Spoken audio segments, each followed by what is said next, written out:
Here's a thought. Everyone talks about hentai incorrectly. This is going to require some explaining, so let me back up a little bit. So, you have a fetish. Hell, you probably have multiple.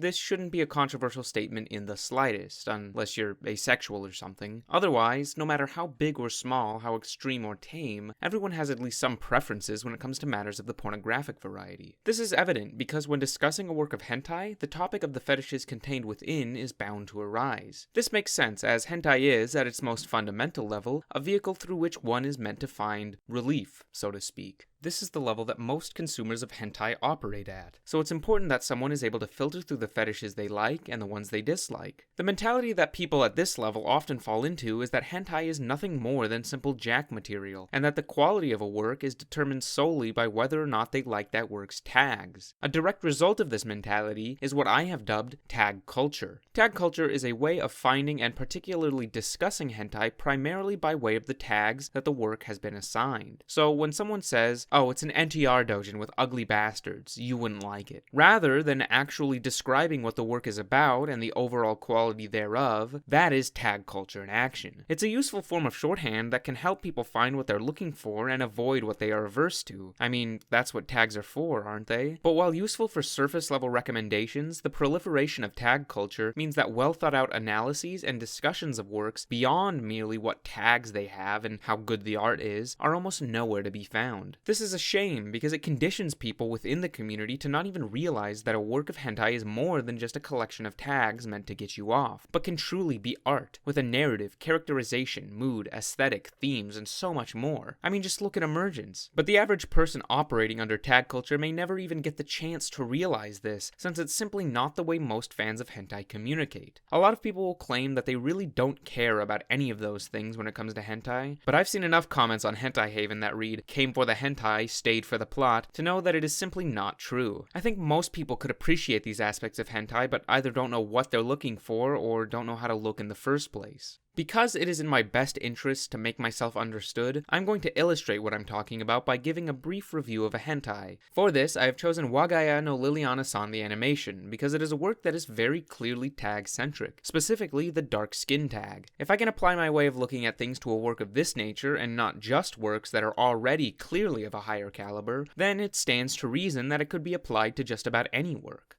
Wagaya no Liliana-san is first and foremost a romance. Romance is one of, if not the most saturated genres, not just in hentai, but in media in general. Because of this, for a romance story to excel, it has to work extra hard to stand out. Fortunately for Liliana-san, most works of romance within hentai are rather poorly done, so it has a much lower barrier to pass. For the most part, the show does manage to pass this barrier. It does so by taking its time to establish its characters as actual living beings, rather than simply archetypes as so many other H-anime tend to do. This is crucial since the crux of whether or not an audience is going to care about two characters in love is how well they are written. The first 9 minutes of the episode are spent fleshing out the main characters as likable individuals who genuinely have chemistry with each other. This only amplifies the payoff when we finally see them have sex, though by the midpoint of the episode, after the central point is made, it gets overly repetitive in driving said point into your skull, but with slightly different trimmings. Every H scene that follows the first is nearly exactly the same, the only difference being that Liliana has a different outfit on in each one. The episode would have been no different had it ended after the first H scene, and in fact, it probably would have benefited as a whole, since it wouldn't be as bloated as it currently is. It doesn't help that for whatever reason, the H scenes aren't animated nearly as well as the rest of the show, which is animated beautifully. Honestly, this has some of the highest quality hand-holding animation I have ever seen. Overall, I'd give the show a decent 6 out of 10. The first half is easily a strong 7, but taken on a whole, it's quite top-heavy.